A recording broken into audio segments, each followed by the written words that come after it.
Intel Core i9-11900K lost to Ryzen 7 5800X in games.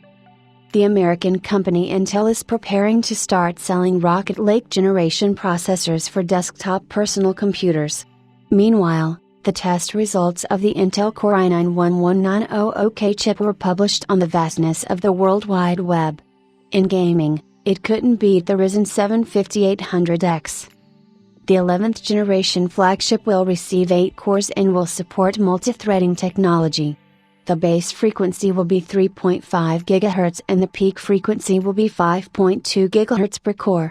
With thermal velocity boost technology, an additional 100 MHz boost can be achieved. The maximum frequency for all cores will be 4.8 GHz. Also, the upcoming novelty will acquire 16 MB of third-level cache memory. The processor is expected to have a nominal power consumption of 125 watts.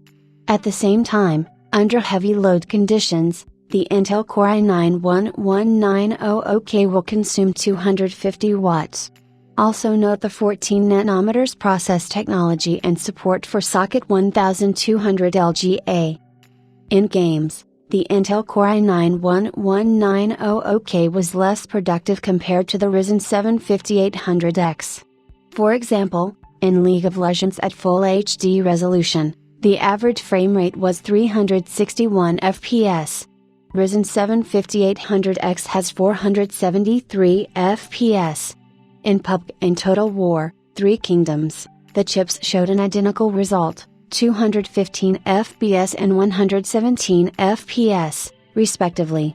In Assassin's Creed Valhalla, Wolfenstein Youngblood and Cyberpunk 2077, the processor of the Red Company showed itself slightly better.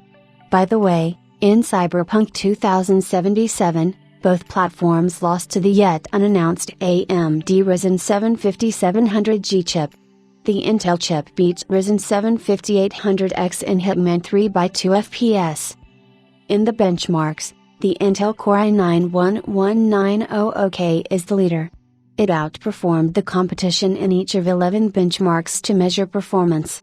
The chipsets were tested in Cinebenchmark 15, Cinebenchmark 20, CPU-Z, V-Ray, X264 and PCMark 10. You can see the results below.